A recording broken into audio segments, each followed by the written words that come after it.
Sorry for the delay.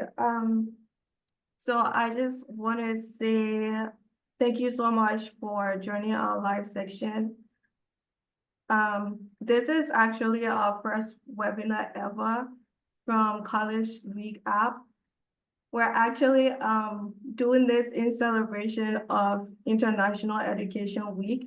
This is a week where universities and institutions that have anything to do with the education industry, they actually celebrate like education during this time.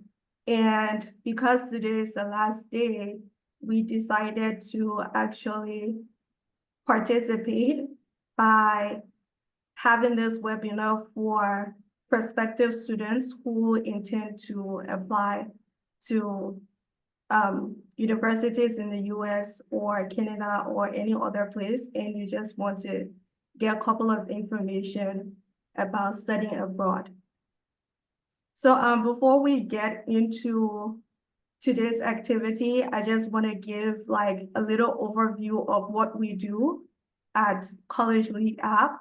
But before I get into that, let me just like introduce myself briefly. I am Samantha and I will be hosting you today. So yeah. At College League app, our goal is to actually help students to fast track and streamline their college application by giving them a platform to actually connect with universities, and also like instead of going to different places to verify your information before applying to university, you get to do all of that on the platform. And we also provide a section where we provide information concerning available scholarships by given by universities, where students can just like come and discover scholarships and be able to apply for them. So that would be my brief intro for College League. And I would like to give a spotlight to our panelists for today. But before I get into that, let me just tell everyone what today is going to be about. So today we're having a Q&A section with people who have actually had experiences with applying to universities outside. So we have invited a couple of people from the US to actually join us to be able to answer some of the questions that prospective students or people who want to apply outside have concerning their application, and we hope you enjoy this section. So if our panelists members are with us, I'll ask that you please turn on your camera and let our audience see you, please. Okay, we'll start off with Mr. Mark. Can you please introduce yourself to us? Okay, thank you very much for having me. Please, am I clear enough? Yes, please, you are. All right. So my name is Mark Savantamakulu, and I'm from Ghana. I'm currently a freshman at Williams College, located in Williamstown, Massachusetts. I'm currently pursuing a bachelor's degree in computer science, and I hope to some way contribute to the tech landscape through the field of software engineering. Yeah, I'm just eager to find opportunities where I can learn, grow, and have an impact on people's lives, a positive impact. Yeah, that's essentially who I am. Okay, thank you, Mark. Is Anne with us? Yes, Annie is here. Can you hear me okay, please? Yes, we can. All right. My name is Annie Amegbeha Emisa. I'm a fourth-year PhD student at the University of Kentucky. I currently am at a conference, and so you bear with me when I raise my head. Just as a way of introducing myself, I'm also interested in impacting my world in whichever way or form. I share knowledge as and when it comes. And I've been through this journey too much of a long time that I know all the challenges some of the new students face, and I'm here to answer any questions that you have. Thank you so much. Okay, thank you so much. We're now just go straight into the first section, which is asking like general questions.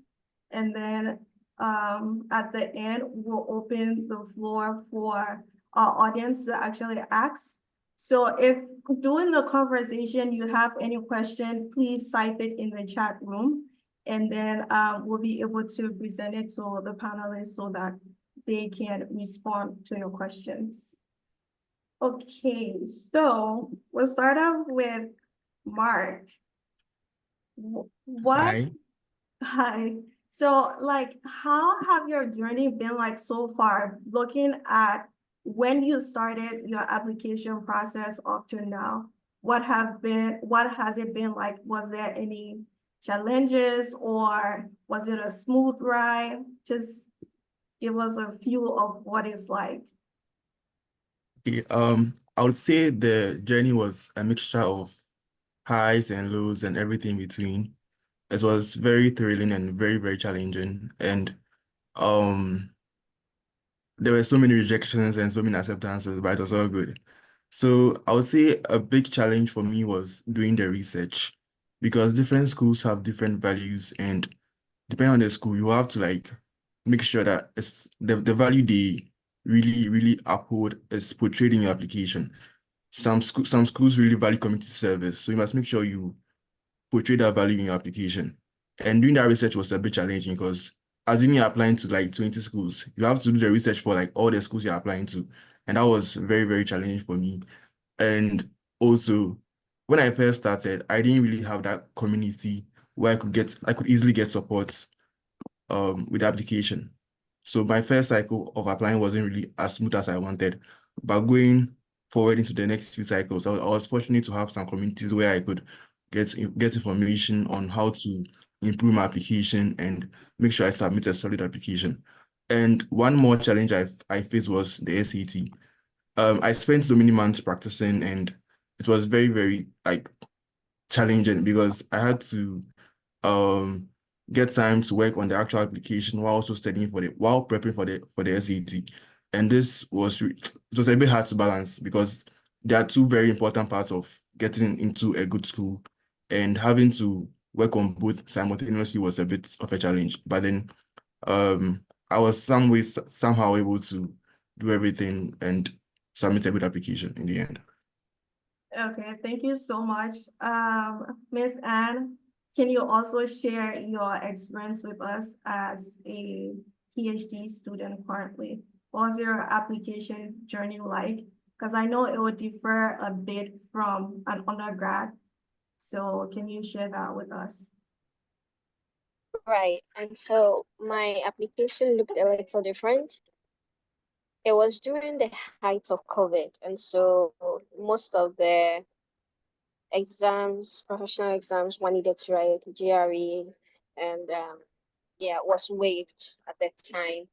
But it still was rigorous because I applied to a couple of schools, about 6 schools, 7 schools, even though I was already in the US. I did my master's education in Illinois State University, and transitioning from my master's into the PhD, I had to apply to a couple of schools just so I'm sure I got the right one that fits with my research goals and career goals.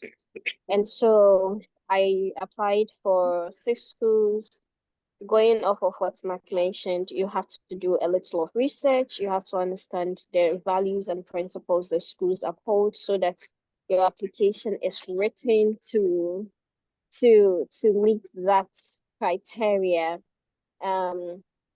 In order for us to be on top of the application, you definitely also want to have an application that is set to check all the lists when it comes to every expectation of the school. So please, and a very big please, don't relent. Don't think that, oh, you can have a generic application and then turn in that generic application for every school. Otherwise, you would be failing. So what you want to do is go on to the school's website. If it's a Christian school, if it's a school that upholds, community service, link that to your application. Tell them, oh, if there is a part for you to talk about your community service, let them know I served as a volunteer in my community doing so and so. Let that be explicitly clearly stated so that once they're reviewing your application, you stand out to them. You don't give them any room for doubt, and that will go a long way. That was what I did. I got into all the schools, and then I got funding for the current one that I was on. That made me decide to go to the current school. So please, number one, know the school, know your own, do your own due diligence. Number two, make sure your application is suited towards the expectations of the school. And number three, see through if there is a professor, whether undergraduate or graduate school. It doesn't matter. See if there is a professor with whom you would love to be a researcher for. So for graduate students, it could be that this individual will be the one with whom you would have interaction with. And this person is likely going to hold your hand through your education. It makes your life a lot easier if you have a mentor. And so this is what I would say, these three things is what I would say. Okay, so you made mention of holding your hand through like your academic journey. In what sense, like in what direction, in what aspect? Can you elaborate? That's a on good that one. for us? Yeah, absolutely. And so be it undergraduate or graduate school, you need mentors. These mentors are individuals who are already in the system, who understand what expectations there are, and sometimes they know what opportunities there are. And so when you know somebody, or if you anticipate to work with somebody and you come in and you start working with such a one, it helps you meet with this person. And then anytime there is an opportunity, you would be able to get that opportunity come your way. So for instance, I know of an undergraduate student who tells me that he didn't come with funding, and his association with some of the professors has led him to some scholarships that he couldn't have had if not for his association with the professor we are talking about. Myself, I'm a beneficiary of some fellowships and awards because of my advisor. And so you don't want to be cower. Oh, as Africans, sometimes our minds are very, we want to be respectful. We don't want to worry people. Don't do that.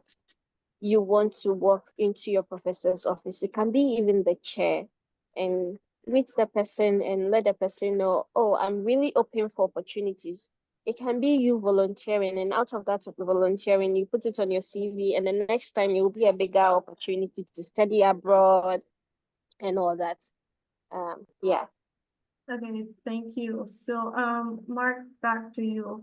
You made mention earlier about finding the right community. So for an undergrad who is currently in Ghana or any part of Africa who wants to apply for an undergrad program in the US, what communities do you recommend and how do you like describe the process of finding those communities for support? Okay, I was privileged to be a part of the Codon Foundation. So the Codon is a non-profit organization that provides mentorship to students who are passionate about studying abroad. And so I texted the founder and he allowed me into the community. And since then, I've been gaining mentorship, like in ways in ways I can apply for internships and other stuff. So they really helped me with the application and taking the SAT and all that. And if anyone would like to join, they have a website where you can apply, which is I think www.codon.com. I'll type it in the chat and they can apply. But it takes some time for them to review the applications too. So I'll advise that you apply early. Okay, thank you so much. Okay, when it comes to funding, because I actually had a conversation with one of our audience earlier and they were concerned about fundings. I'm gonna leave scholarship out of it because it's like we all go to the school's website to find scholarships. But in terms of sponsorships, if I were looking for a sponsorship from Ghana to study in the US, how do I go about that? I will give that to Ms. Anne. All right. Let me first touch on community and then I'll touch on funding. So the sense of community is a group of people with whom you can rely on and have your needs shared, right? So even before you come to the US to study abroad, it doesn't matter. So even before you come abroad to study, and when you come, you need community. Back home in the home country, you need a community of people who spur you on. It could be just that one friend with whom you trust, and you are like, oh, Charlie, I want to really do this, and the person spurs you on. That's your community, that's your support system. And when you come abroad, sometimes abroad can be very lonely. And these are the tales people do not tell you. You know, in Ghana, Charlie, if you pass every corner, you meet somebody. But abroad is usually individualistic. People are in their rooms, and if you're not a person who love to be by yourself and you are a people's person, it can sometimes be a little overwhelming. And so I want to add that you need a community. The church is one of the communities that you can have. Sometimes your departmental association is one of the communities that you can have. And if possibly there is a African Association, Ghanaian Students Association, you want to be a part of it. Be active, ask questions. And seriously, what I've seen people do that is not helping is they keep to themselves. Me, if you give me a call, if you chat me, it might take a few days because of schoolwork. But when I do, I give you information. So you need that community. Let me now move to funding. So funding is a big issue. In Ghana, one of the ways through which you can get funding is through the Ghana Scholarship Board, or the Ghana Scholarship Fund, Educational Fund, and that is one of the means. But should that fail, you can also have sponsorship through Empower. So Empower gives people an opportunity to, they pay your fees and then you pay them. They give you a number of years, maybe 10 years to pay off your debt. Yeah. So these are the two big places that I know that you can go to for sponsorship or scholarship. Unless there are very specific sponsorships for graduate students. So undergraduate students in the US is very expensive. I don't know if Mark will attest to this fact.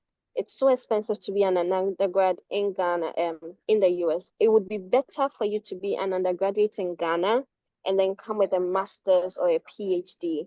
Usually those ones are funded. And so, in my sincerest and honest opinion, if I have a brother who would love to travel abroad for an undergraduate study, and if that same course is offered in Ghana, I would advise that, finish your education in Ghana and come here to continue. But of course, if your parents and your family can afford to have you here abroad, that's an awesome opportunity because the internship, the travel abroad opportunities you have can't be measured. For graduate students, if you look forward to becoming a master's student or a PhD student and you're on the line hearing me, usually it's a lot easier for you to have funding. And the funding can be seen in the website, or sometimes, like I already mentioned, send the chair an email. Hey, my name is Annie. I look forward to applying to your school. What are your funding opportunities? And they are able to tell you, oh, we have graduate assistantships that we offer to students when they have the opportunity. I don't know if I'm going into different questions, but that is what I would say. You can become a graduate student, a graduate teaching assistant. You can become a graduate research assistant. And based off of that, it's believed that you are teaching for the school, and so you are paid. So instead of you paying tuition, like somebody who does not have funding would pay, you would be given a waiver. That waiver will cover your tuition, and then you'll be given an opportunity to teach, and every month you'll be receiving stipends. Now, these are stipends that you only will go by with, that which you would use to pay your rent and so on. I forgot to say, if you're also a member of the MasterCard Foundation, it's also a great sponsorship platform where you can reach out to. They will sponsor your education, they will do everything for you, pay everything. And so people should also look out for the MasterCard Foundation. Thank you. Okay, thank you so much. To you, Mark, if you were to start your application all over, what are some of the features and factors that you will be looking for in platforms like College League app? Okay, first of all, I'll make sure that the school have some sort of affiliation to College League app. I mean, like I should be confident that my information is secure and it's safe. And I would also love for College League app to have info about scholarship, like scholarships that are available at the moment, because so many scholarships are available, but like many people are not aware of it. So it would be a very good addition for College League app to make available the available scholarships that are available. Yeah, basically. Okay. So when it comes to credential verification, how was it like for you doing your application process? Okay, so some schools requested for my WASI pin code, yeah, to verify my WASI results. And that was how they verified that I submitted the right thing. Okay, so was it stressful or was it not stressful during that time? Oh, it wasn't so stressful. Like submitting the academic materials wasn't really a big hurdle for me because you see, I use the Common App, and Common App has a section for you to input your grades and your WASI results, your GPAs and all that. And later, when the school wants to verify, they'll contact you to provide the needed information for them to check your credentials. Yeah, so that one wasn't really a big hurdle for me. Okay. So to add up to what he just said, College League is about to provide you with a system where you don't have to go to WASI anymore to verify your information or to manually import your WASI results. All you have to do is to go on the platform, type in your name, and again, you took your WASI result, and you'll be able to retrieve your results from there. Okay, so to you, Anne, what was verification process like for you at postgraduate level?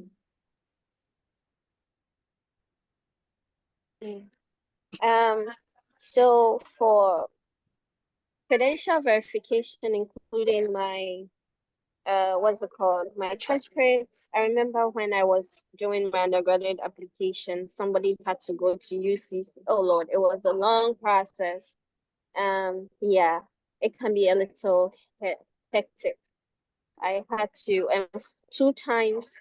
Right now, I can't find my UCC certificate, and I had to go back, have my brother go back to UCC. And you know how sometimes it can be kululu before you get what you want to do done. But yeah, that's how it's been for me. It's been hectic. And so some universities require that you would have to upload the unofficial transcripts for your university, or yeah, so if you are applying from undergraduate to graduate, you apply with your unofficial transcript. And then once you get into the school, you will have to show them an official transcript, usually one that is sent by the registrar's office email, or one that has been mailed with a sealed envelope with a school stamp on it, just to show its authenticity. And with, issues of counterfeit certificates and transcripts going about these days, I think College League app would be able to help solve all these issues. So I can easily get and retrieve my transcripts without going through a third party, and that'll go a long way. Okay, so you mentioned College League will help in that case. So if you were to reapply to postgraduate, what will you be looking for on the platform of College League app? Now, data is a very important resource, and so I would want my data to be secure. It shouldn't be, I should be able to see that I have an end-to-end encryption on my data. That is number one. So security, number two, is the fact that it should be friendly. There are some of the apps you would have to navigate and go corners. No, I want an easy click here, click here, click here, I'm done. It should be accessible is the word. I do communication, and some of the times when I visit a website that is not easily accessible, I get to wonder if somebody is not tech savvy, what happens is they would if somebody is not really interested in exploring more, they will just give up and leave the platform. So we want a platform that is friendly, just a few clicks and you have things uploaded. There are no ads. Sometimes the ads can really be annoying. So if we will be able to eradicate ads from the app, that would be awesome. Lastly, it should be able to link as many schools as possible, and if possible, have schools affiliates like an ambassador to the school with their names on there, so that if I have any question, I can reach out to that individual. And if possible, once the person finishes school, there should be a replacement. I don't know, it could be one of the easiest way to reach out to individuals in other schools, just so all our questions are answered before we make any form of commitment. Yeah, Okay, thank there you. is more, but I'll leave it here. Okay, so Mark, back to you. How were you able to secure an internship with Meta? What was the process like? Okay, so I'll spend the past year like trying to hone my programming skills because I knew very well that in the internship process, some of the companies will request for like online assessments where you have to solve coding problems or do certain technical interviews. And I also involve myself in communities that share info tips um about internships. One example is Color Stack. So it's a platform for Black students and Latin American students to be able to get info with regard to STEM related fields. And I regularly received info from that page, and I saw the link to Meta and applied. And also, I also took part in resume workshops where people were able to review my resumes and give me the necessary updates I needed to make to have a better chance of gaining that internship. Yeah, and also, and one more thing, I also reached out to like past Meta like employees for tips on the interviews, and they gave me ways I could stand out in the interview, what to talk about, how to approach interview questions that are behavioral, like you have to state the problem, the challenge you faced, and how you overcame that challenge. So there are different things that you have to know based on the particular part of the interview.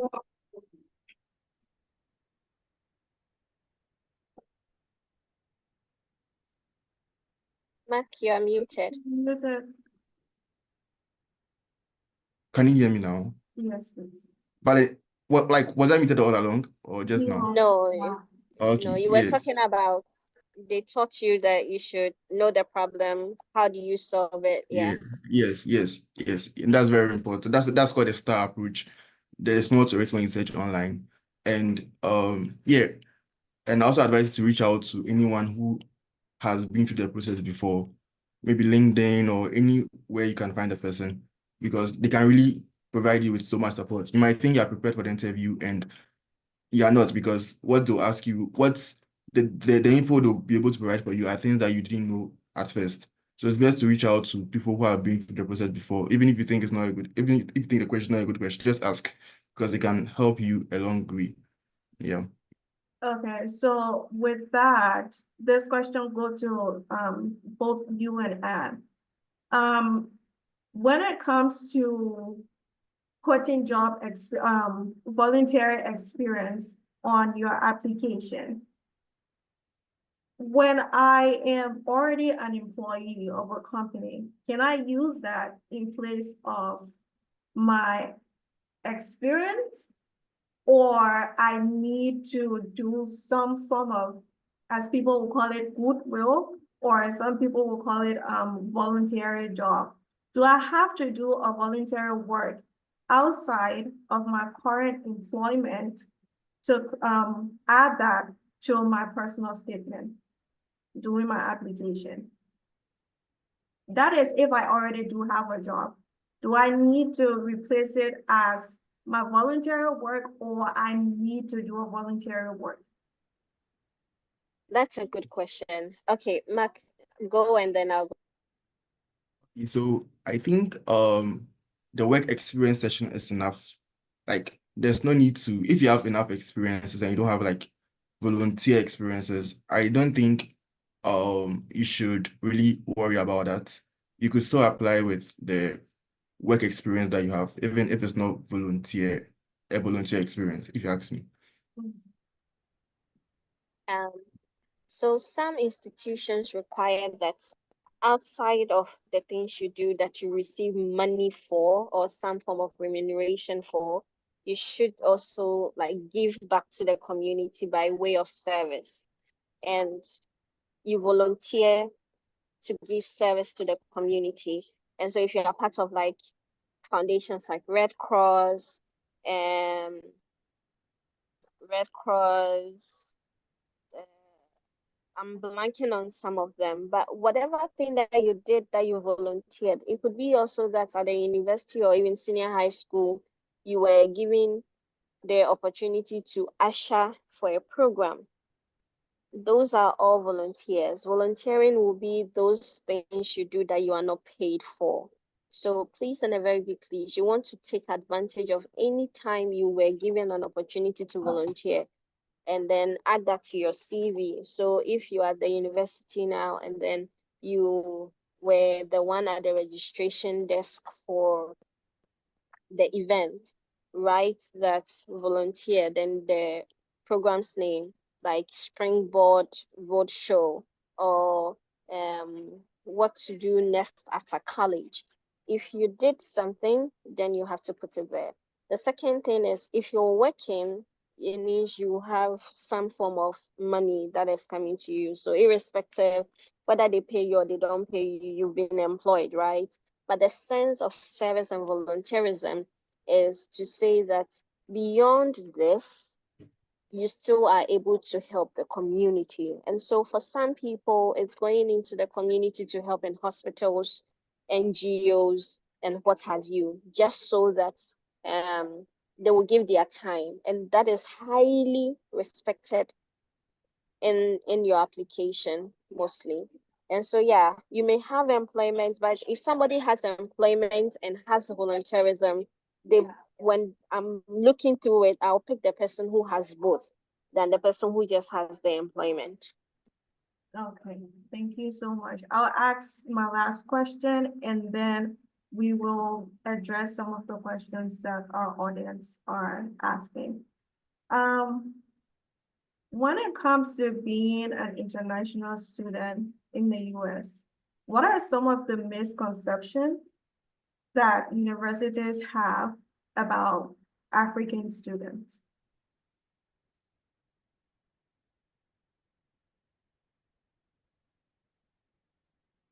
Well, I haven't like noticed any misconceptions psyche because like the environment is um very convenient for international students and the environment is very friendly. So I haven't like really noticed any sort of misconceptions since I came. Yeah. Okay, Miss Anne, what are some of the misconceptions that colleges have about our academic credentials as Africans? I haven't heard Okay. or seen in a school having any misconception, but given that there are a lot of bad nuts in the system, they have now turned it to be more rigorous in one's application. And so please do due diligence. It used to be that folks from Ghana had, a much easier application review. But over time, we are gradually getting categorized into individuals who do not do due diligence. And so you don't want to forge. No, no, no, no, no, no. If you do not have it, just work hard to get it.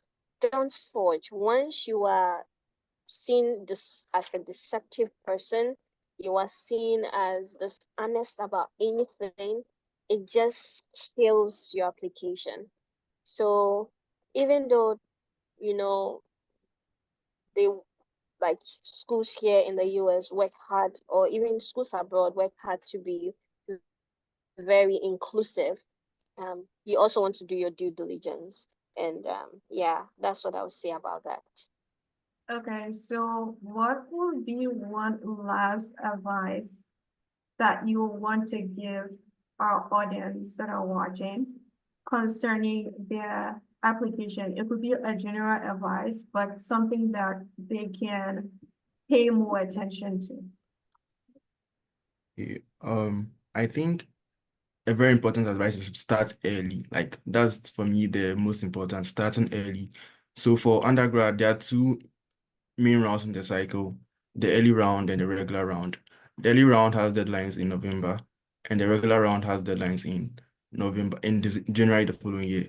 So our advice is to start like way early in the year, probably. If you are planning to apply like early in the early round, start somewhere in March or April, like somewhere very early, and take time to take the SAT as early as possible so that you can spend the rest of the year focusing on the actual application.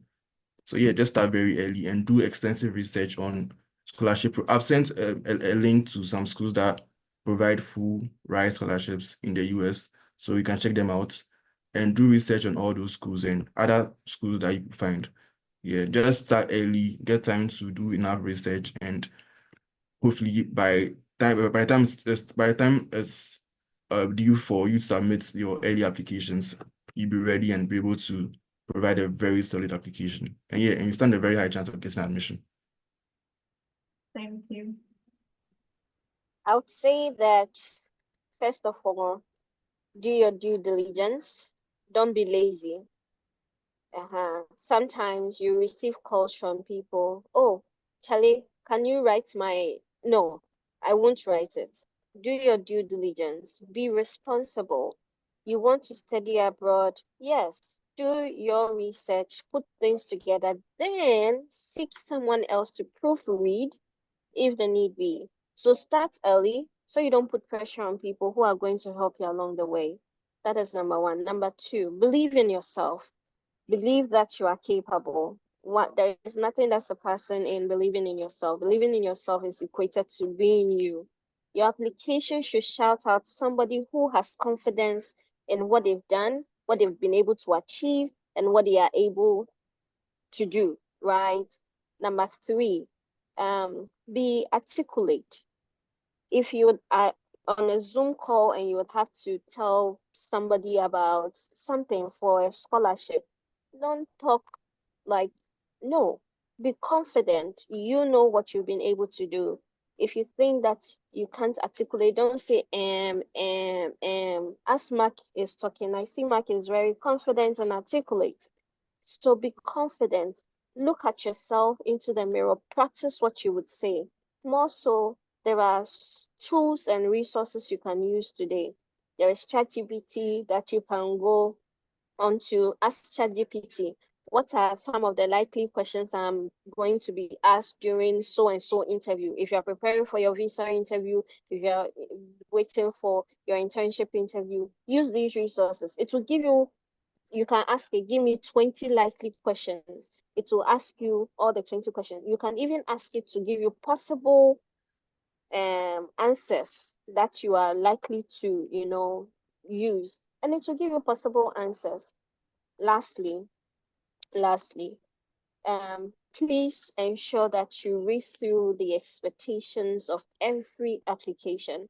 If you're applying for undergraduate, if you're applying for a graduate school, what are the expectations? There are some that you would have to apply the teaching assistantship concurrently with your application. There are some that you would have to finish your main study application, and then later you will do the teaching assistantship application. And there are some you would have to add a teaching philosophy. There are some that you would have to add what we call the diversity statement. Yeah, the diversity statement. You want to be crisp. The word is crisp.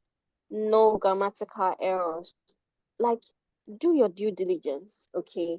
And then lastly, pray. If you're a person of believer, if you're a believer, you want to pray. Ask God, God, you said we should commit all our ways to you. You will direct our path. This is what I want to do. I want to study abroad. In all sincerity, I can't go by myself. Lead me, favor my application. In Jesus' name, amen. And God will favor you. Thank you. Thank you too. So now we're going to address the questions asked. So the first one is directed to Miss Anne, which is from Samira. Says, can Anne give more insight about the MasterCard Foundation? So the MasterCard Foundation is an NGO that is geared towards raising young women from underprivileged communities. And so what I know is, well, not just young women. So they have the MasterCard Foundation for women and girls, and then the MasterCard generally, which take care of people who are coming from a humble background, who don't have too much money to see themselves through. And so, right, I think they enroll students in the university, they enroll students abroad too. So just a little of research. I'll look for their website and I'll share it with you. For the students and then my colleagues that I know that are MasterCard Foundation fellows, they have benefited a lot. So if you're a student in tech and you're a MasterCard Foundation, there is a university here called the Arizona State University that MasterCard Foundation has affiliated and collaborated with. And so in your third year in tech, if you're an engineering student and people in the engineering college, you are given an opportunity to come abroad to finish your fourth year at the University of Arizona. I do not have one. Yes, please. Do you have the app? Okay, I'm sorry. I'm sorry, people. So yes, you are given that last year to travel abroad, and based on that, you can transition into the master's program and you will stay in the US, and they'll take care of you. They will take care of you. I'll look for the website and put it up in the chat. Yeah. Thank you. This one is a general question and it's from the same person, Samira. It says, if you didn't school in Ghana, but you currently live in Ghana with your application process, to study abroad, will it be different? Will the process be different for you? Oh, well, from the undergrad perspective, it's gonna be so different. So when you're applying, you need records from your high school. So like it doesn't matter if you're currently in Ghana. If you schooled in probably Nigeria or somewhere else, you will need records from that high school in Nigeria. And that's the only difference. Yeah. There's nothing else about it. Like your location doesn't matter when you're applying to schools. Yeah. Yeah, like I already mentioned, the schools are very inclusive. It doesn't matter where you are from the world, unless you are banned. If you're not banned, you can apply. It doesn't matter. So I can travel to Sudan to do my undergraduate study and come back to Ghana. Because I did my undergraduate study in Sudan, my credentials should bear Sudan's university. whatever it is, that is where my credentials are coming from. Okay, thank you.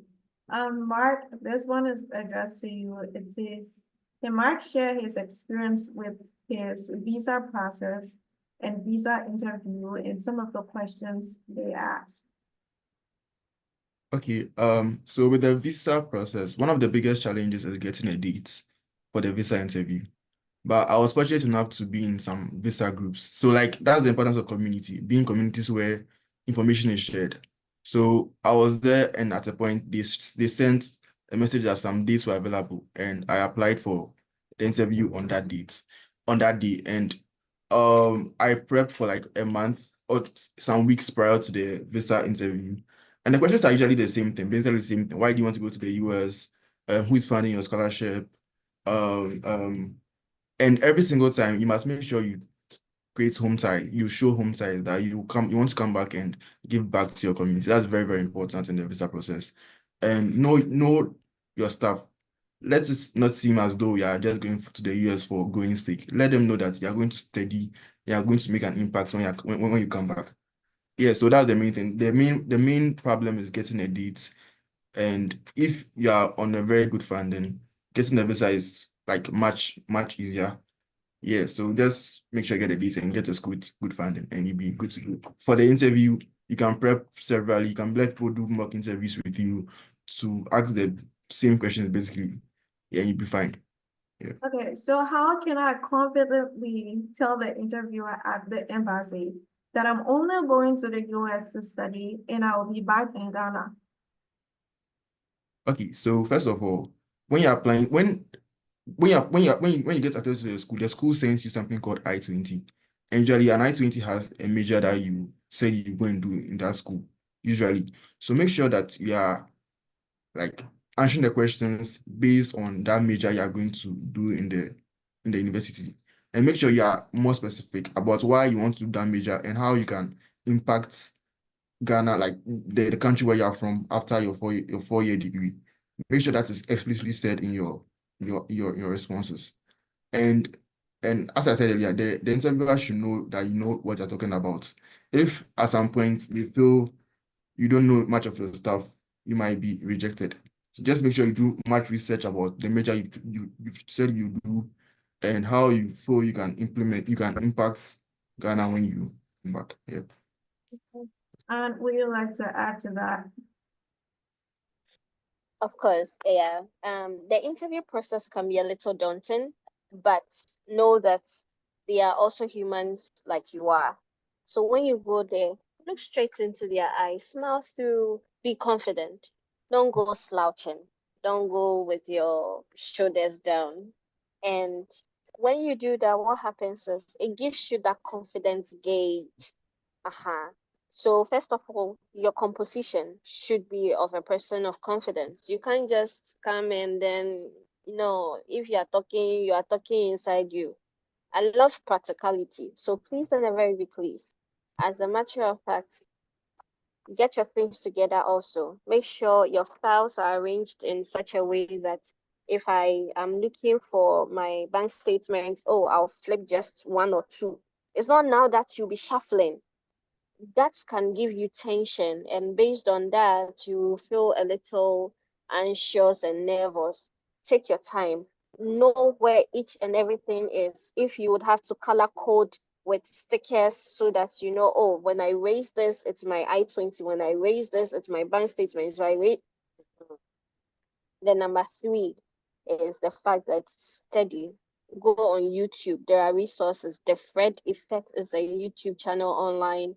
I have a session with him. I also found a new YouTuber that is starting called Study. I'll send a link. That they do animated videos on studying abroad, gives you tips. Do your due diligence. I can't overemphasize this. So go online, watch videos, and then remember to cross-check everything. Remember that, just like Mike mentioned, the home ties issue is a very important one. Make sure you address the fact that, oh, once I am done, I am going to come back to the to Ghana to continue with my study. So if you're in IT, let them know that, oh, IT is a very important area in our world that we live in. Unfortunately, Ghana is still has a growing area in information communication technology. Once I'm done with school, I'm going to continue, come back to Ghana to continue with what I've started here in Ghana, and increase and help young people also become ICT informed. Based on that, they'll be like, oh wow, yeah, this person is actually, headed somewhere and would want to come back. But if you don't have a sense of, you can, so one of the tricks I would put in your head is, what are some of the careers you can have in the study you want to do? So if it is that you can become a professor, if you can become an engineer, if you can become like a nutritionist, look at the problem in Ghana. That's when you get that your education, you can come back and solve. And that can be your most awesome answer. So I realized that a lot of students do not have understanding on ICT. I want to study ICT. When I come back, I will build an NGO to help, or I'll work with an NGO to help build more ICT centers for students. Something related to what you do, what you want to do when you come back to Ghana would prove you worthwhile. Yeah, and I think based off of that, God is going to help you. All right, Yeah, thank and so you. Okay. one more thing, and one thing I can overemphasize is the fact that you have to do several mock interviews. Don't just do one, two, and feel you're okay with it, because depending on the person, your responses might, like, you might be tense depending on who you are interviewing with.